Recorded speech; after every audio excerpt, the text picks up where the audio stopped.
Welcome, super bitchy car AIs, to Geek Salad's retro movie reviews. That's fair. From the Geek Salad podcast, I'm Andy.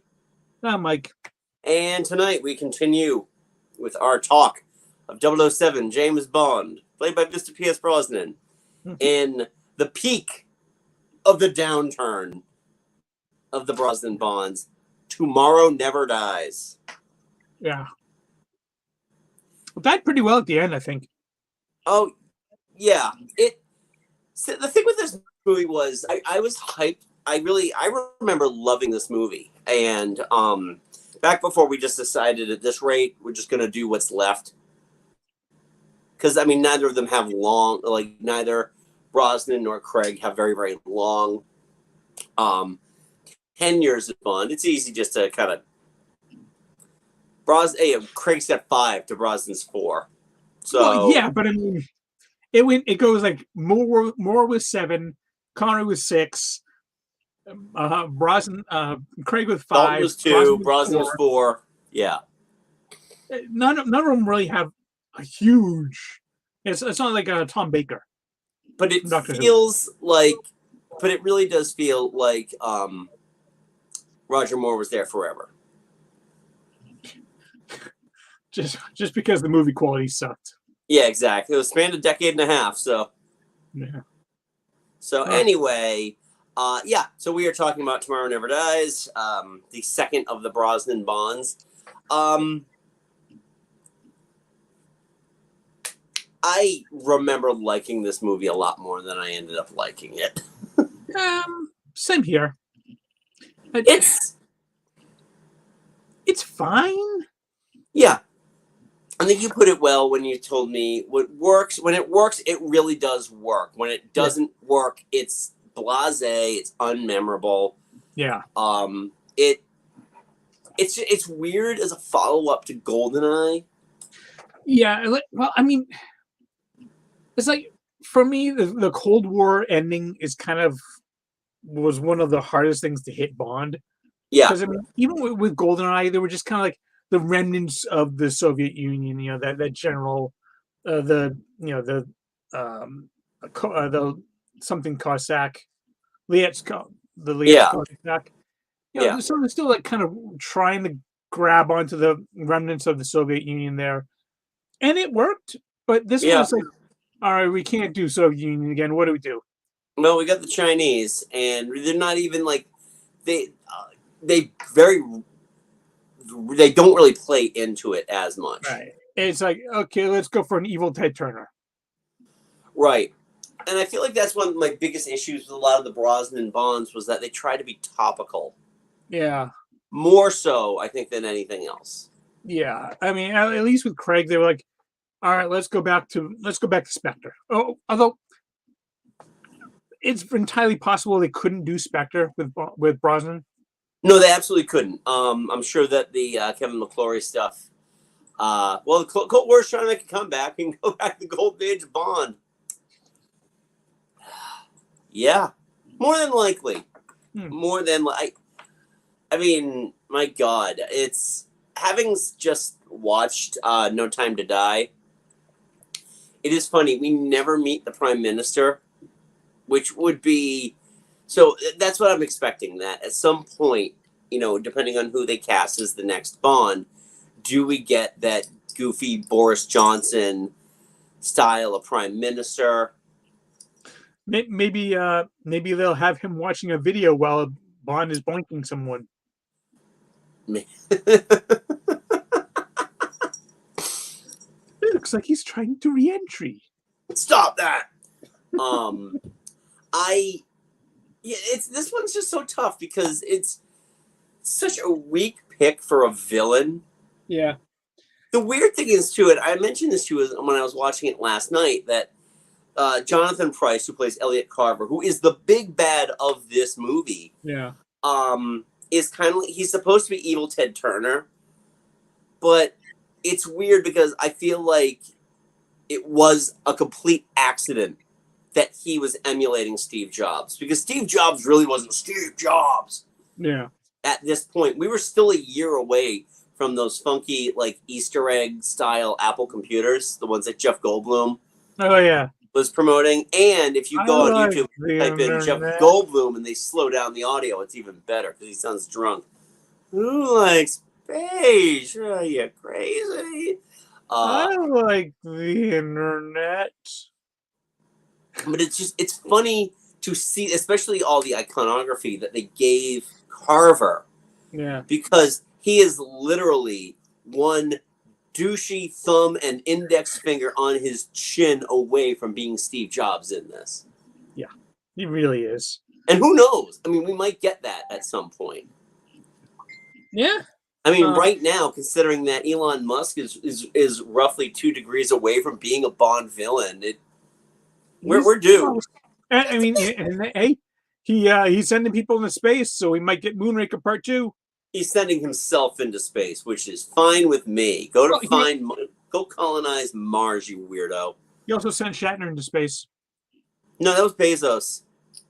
Oh, was that? It was Bezos, and Bezos ruined his moment by, like, Shatner is like, slip the surely bonds of earth and touch the hand of God, and then Bezos just like, before he can even complete his sentence, Bezos is there with the champagne. Yeah! Come on, the dude is 85 years old. Let him just. I always get my multi-billionaires mixed up. It's. I wish I could say it. That's a feat, but it really isn't right now. They all kind of want the same thing. Yeah. Anyway, back to this movie, which, so, I was trying to figure out why did I like this movie so much in 1997, and why don't I like it as much now? And I figured it out. I was rooting so hard against Titanic. That's fair. They opened on the same day. The same weekend.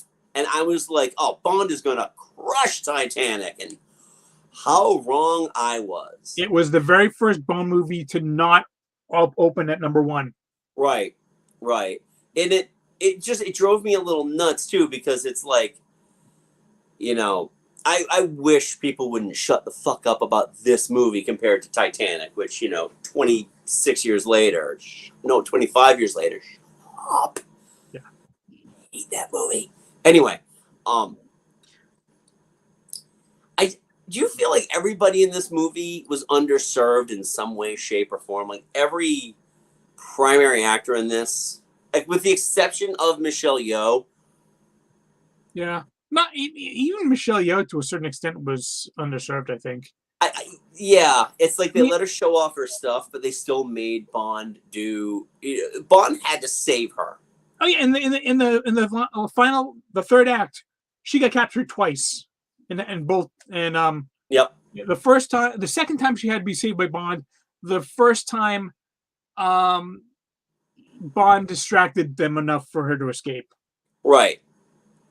And it's the funny thing was that I was telling you this yesterday. It's like it is refreshing to see somebody doing their own stunts, though. Yeah. Because that is all her all the time. Yeah. Well, I mean, Michelle Yeoh is just unbelievably talented on every single level. So absolutely. And I mean, at this point in the 90s, she was being billed as the female Jackie Chan. Yeah. Because I mean, Rumble in the Bronx had just come out, so. Yeah, and I mean, I was telling you yesterday, it's like the irony being in 2 movies, they tried to get Halle Berry her own spinoff when they already had Michelle Yeoh right here. And I took that as a personal insult when I heard that too. Yeah. Because I remember that being a thing, and obviously we will be talking about Die Another Day. Thank you.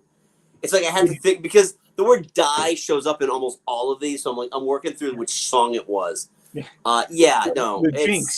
Yeah, Jinx. And then Catwoman destroyed that one, so she can't carry a movie. Catwoman and Die Another Day's abysmal reviews. Yeah. But I mean, Michelle Yeoh is just so she commits the first cardinal sin of Bond movies, which is thou shalt not be cooler than Bond. I mean, in her defense, though, she's cooler than everybody. She is. No, but I mean, even like the scene on the motorcycle when they're handcuffed to each other, she's the one doing most of the cool stuff, and he's just like gun, this boring ass, straight arm shooting style. I've noticed that too. Like, I actually saw a picture. It's all of the barrel shots of all the actors, just put side by side by side by side. Connery is kind of like knee out. Lazenby goes to one, drops to one knee.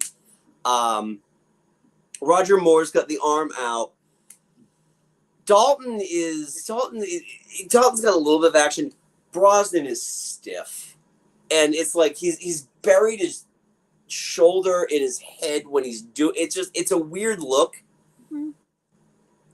especially when you get to Craig's later on. Yeah. It's just like he looks the part. Here's the thing: I'm not going to argue. He looks the part. Yeah, and there's just so much stuff. It's like, did you really need to be wearing a suit to do this? I mean, this is how we get XXX. You know, it's just doing everything in a tux and a suit, and it just looks silly. Yeah, I still like him as Bond a lot. He's still my second favorite Bond. Okay. Movies, I just not so much, but yeah. It's just, you know, like I said, I was going back though to how underserved a lot of these actors are. Yeah. In this. What did Judi Dench do? She showed concern for Bond. Yeah, really underserved. Yeah. 1 year away from winning an Oscar. She always has a very small role in the Brosnan movies, but I mean, you see her and you're like, she is so freaking good. I mean, but I feel like, you know, they made it up to her in the next movie because she does play a bigger part. Like, yeah, almost like they were auditioning her for Skyfall. But I did like when they were in the car with Bond, and it's like, you're going to have to pump her for information. That was awful. That was watching. I mean, like, Judi Dench is probably like, get me the mouthwash right now. It was so bad. Yeah. It was, I mean, and it went on. These things are supposed to be one-liners. Not, let's go back and forth with this whole pumping for information thing, because, you know, Bond likes to fuck. I just like the fact that, you know, they knew both her and Moneypenny knew exactly what Bond was, and they already have Bond pegged, and they know exactly what they're going to get with him. Right, and that's the thing with Samantha Bond, no relation. That Miss Moneypenny has Brosnan Bond's number. Yeah, and it's nice. Her part is very, very small. She does very little. I mean, you know, like, going right back to GoldenEye, it's like, what was like? This might be considered a sexual harassment, Bond. No, it's like, Moneypenny, what would I ever do without you? It's like, as far as I know, Bond, you've never had me. Sounds like an invitation to me. It's just like, the weird thing about this movie is that it's a Bond on his own type movie without him having turned in his license to kill and going rogue. Right. I mean, yeah, Michelle Yeoh shows up in it, but for the most part, you know, when he's not, you know, being shown up completely by her in every scene that she's in. Yeah. All right, villains. We kind of already talked about Jonathan Pryce. Every line that comes out of his mouth sounds evil, like cartoonishly evil, like Hugo Drax evil. I mean, to be fair though, when you hire Jonathan Pryce, you know what you're getting. I like Jonathan Pryce a lot, but he comes very much from like the improv theater style, where he always plays it just slightly over. I was really surprised about his casting, and it's only because, like, from that point, really, we'd known him from doing the Miss Saigon stuff, and I think he was doing Lexus ads at the time. And I'm like, is that Terrence Stamp? Because Terrence Stamp around this time was having a moment. Like, yeah. he got Priscilla, Queen of the Desert, and the Limey at this point, Steven Soderbergh's The Limey, and it's like, oh, he would have made a great, honestly, I stand to this day, he would have made a great Bond villain, and I feel like they probably offered it to him first. Dude, in an alternate universe somewhere, we had Terrence Stamp as Elliot Carver, and I am loving this movie. Yeah. Yeah, it honestly it needed that. It didn't need the gleefulness of Jonathan Pryce. No. And oh my god, that scene where he like tries to imitate the kung fu stuff. It's like, I know it's 1997. We're still quarter past racist right now, but Yeah, still. yeah, that was a hard scene to watch. Yeah. Other villains. Kind of hard. Know what else was kind of hard to watch? Terry Hatcher. Oh god. All right, Terry Hatcher. Honestly, had no business being in this movie. Even for what we consider to be kind of upper subpar Bond. Just a lot about it that drove me. First of all, she's not a great actress. She's never been a great actress. Like I said before, I think her best role was in Soap Dish, and that's primarily because she's playing to her strengths. Where and I've never seen Soap Dish, but I've seen enough of her other work to say, yeah, you're probably right. Yeah. There's a line in Soap Dish that, essentially encapsulates her entire acting career at this point. When Kevin Kline meets her and says, "You have beautiful eyes," she's like, "Yeah, there's nothing compared to my tits." So, yeah, I'm sure her getting the role in this movie had absolutely nothing to do with TV Guide voting or the sexiest woman on TV the year before. And yet they gave her that hairstyle. Yeah. That hairstyle aged her like 15 years, and it was weird. Yeah. I felt nothing when she died. She was the hot new actress. She was on Lois and Clark at the time, so everybody's like, "Oh yeah, let's get her in the Bond movie." Yeah. She was in it for like 5 minutes, 10 if pushing it. 10 if you're not including screen time, like the stuff in between. Yeah. Oh my god! All right, so when they reveal that she's dead, how bad did you feel for Vincent Schiavelli, who again wasted in this movie? Him with a German accent. I'm like, okay, now we're just gone into full parody mode at this point. There's a lot of parody. It just feels like there's a lot of parody in this movie. I've seen him in a lot of stuff. He's always kind of comedic. Yeah. And I'm like, you're still comedic in this role, and it's not a role that deserves to be comedic. It doesn't, honestly. A lot of it's the accent. Yeah. Not only the accent, but a lot of like, I felt like they were like, okay, just Vinny, do whatever you want with this, improvise, because I mean he can be in very meager roles. He can be very, very funny. There's a line in Amadeus that I will always remember, and it's a throwaway thing. It's like, Senor, oh god, I can't remember the character.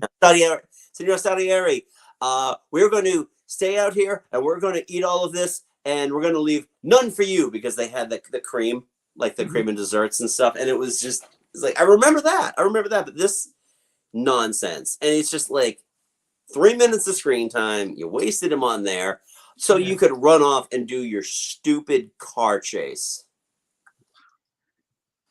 All right. I said this to you during text, and I'd love to know if anybody in our audience agrees with me. Trackpads suck as controllers. I don't care what you say. How far do I go? Do I just... This is my PlayStation 4 controller. It has a trackpad here. I've used it once because the game required it. Yeah, there are certain... Yeah, that's my inventory. And I don't even use a trackpad. I push it down. Yeah. It's a button. What was it? There was one game where you had to like motion up or motion down or left and right with it. Yeah, okay. It barely works. And this was like 1990s trackpads too. Oh my god! All right, yeah. So the phone. So first of all, an Ericsson phone, a Sony Ericsson phone, whatever. That's what phones look like. It was fine. I like the thumbprint thing in the taser. That was cool. Yeah, they loaded a lot of stuff on there. You and I have worked around cell phones. That's impossible. I feel like there. I don't know. It's this. The phone I thought was fine. It was the car. All right, so that car was designed. That car was designed for this car chase. In this car chase, it would have worked. It wouldn't have worked in any other car chase. Well, thank God they threw that wire in front of us. Yeah, seriously, how many times do they use a wire across the road to stop a car? That would just shear off the top of the car. Exactly. They never do that because it's fucking dangerous. And I mean, but luckily, Bond has a vertical saw blade designed to cut just a wire. can I tell you one of the things that drives me nuts the most, and I'm attributing it to Brosnan, even though I'm sure he had no say in it. You're scuttling the classic Aston Martin, which I understand is a shitty sports car. And we only love it because it's the Bond sports car. Kind of like the Vespa Martini. Sorry. Not sorry. But in these movies... Some of the more recent Aston Martins are really cool. Okay. It's just like the switch to BMWs, I feel kind of happened in this series of movies. Yeah. The phone was well before its time. The wire was the perfect height for a BMW hood emblem. Thanks, Nick. Yes, it was. Oh man, yeah, perfect product placement. How much did Avis Rent-A-Car have to pay to have the storefront destroyed? Probably not as much as BMW had to pay. Oh my God. Well, here's the car. Please bring it back in one piece, 007. Again, Desmond Llewellyn, the scene was fine. Yeah, it wasn't, honestly, I will say this, based on what they gave him to do in it, it wasn't nearly as like cartoonish as what they gave him in GoldenEye, even though we got that almost perfect replica of that scene later on when they're going through all the Chinese army gadgets. Yeah.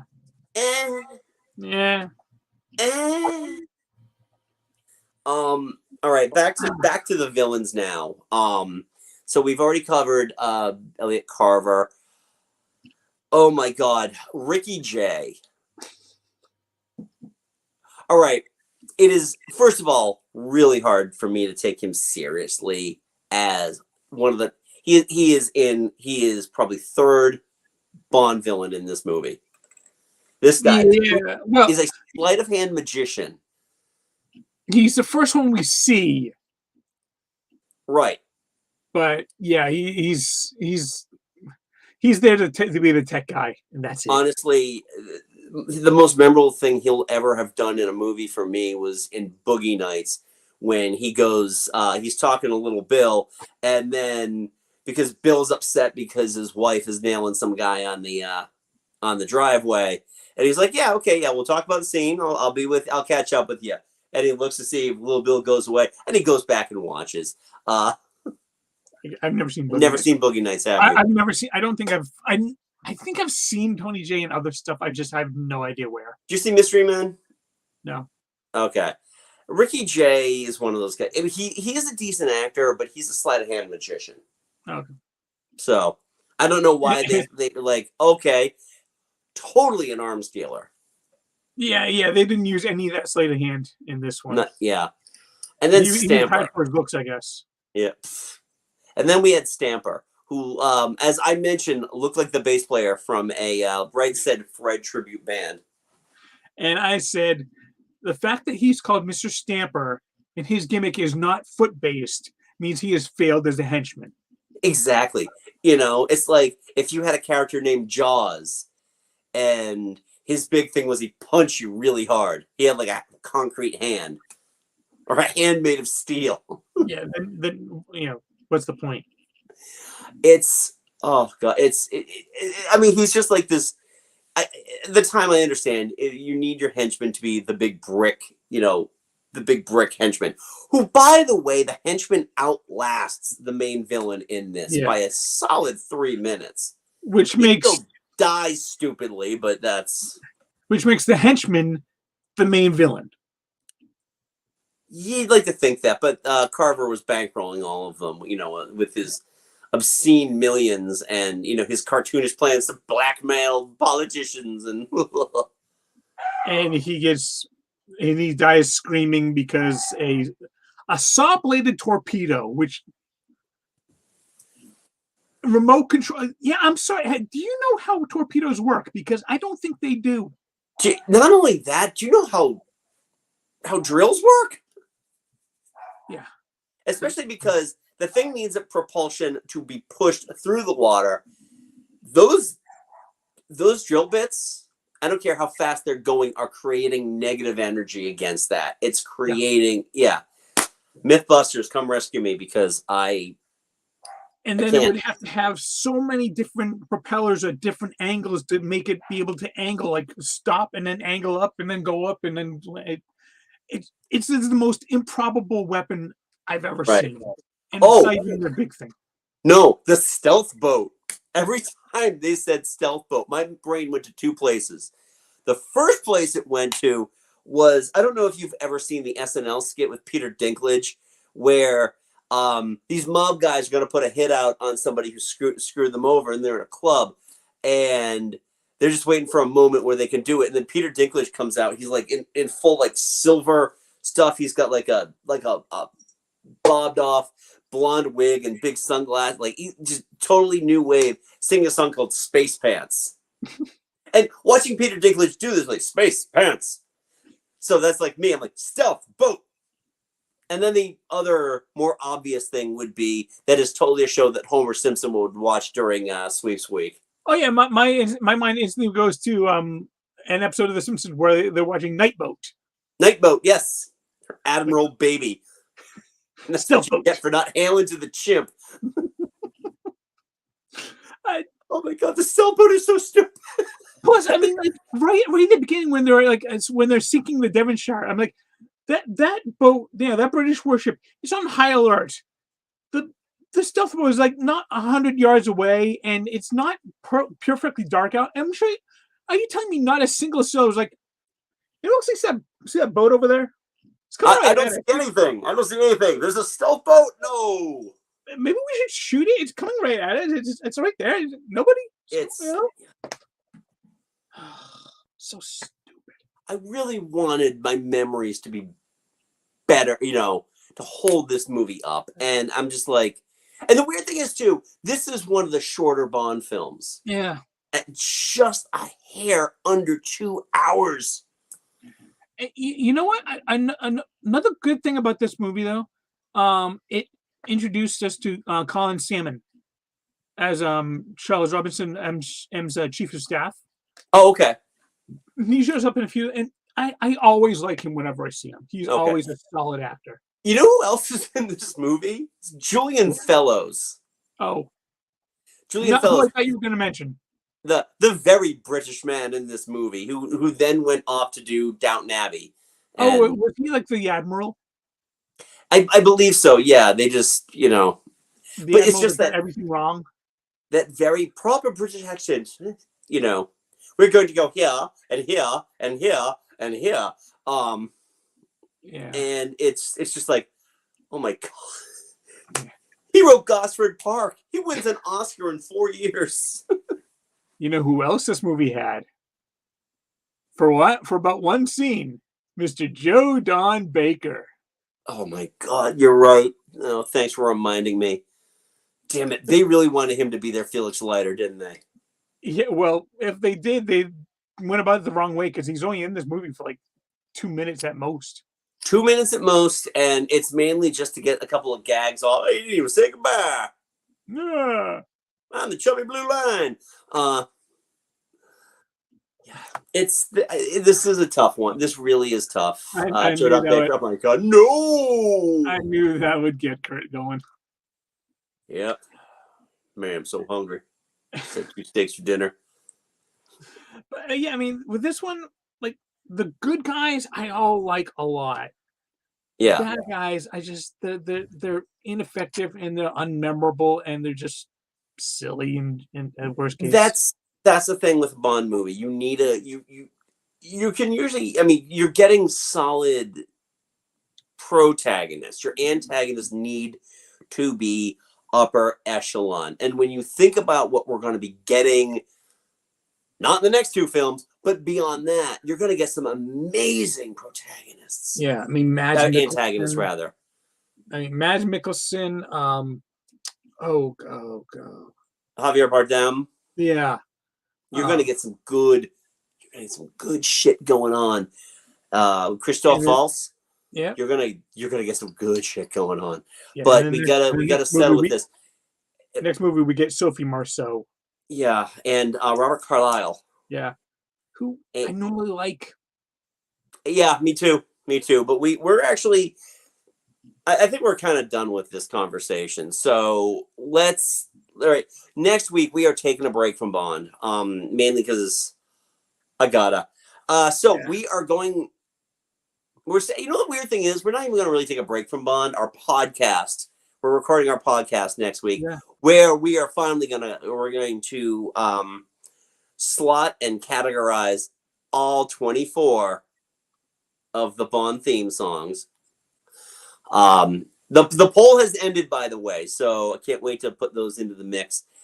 But next week we are going to actually do a joint review with our good friends Derek and Laurel from the Midnight Myth podcast, and we're going to talk all about all 6 episodes of Moon Knight. Yeah, which I'm excited. Derek's excited. You're excited. Laurel's excited. We're all excited for I'm this. sure Derek is more than excited because he's finally gets to indulge in his love of Egyptian mythology. Well, yeah, but he also got to do that on their most recent episode where they talked about the mummy with our good friend M from Verbal Diorama. Yay.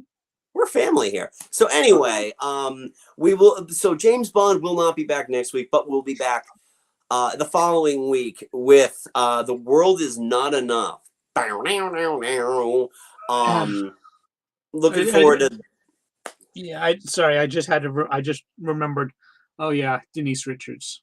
Mm-hmm. Yep. Soak it in, because we are in the golden age of crappy Bond girls. You usually get, but the thing is like it's so inequitable. We got some great Bond girls in the Brosnan series. We got some garbage, absolute garbage. Ironically speaking, because garbage is the theme song. Forgot music. Damn it. So yes, Sheryl Crow's "Tomorrow Never Dies" sucks. Her voice can't sustain it. No, her voice is thin and strained, and it's tough to pull that off. I will say though, the song at the end, "Surrender," should have been the opening song. Oh, with Katie Lang. Katie Lang, yeah, absolutely. The only problem is Sheryl Crow and Katie Lang. True. Katie Lang will always have an amazing group of fans. Sheryl Crow was the hot thing at the time. The song is not so good. Can't wait to have our thoughts on that. Yeah. But that's it.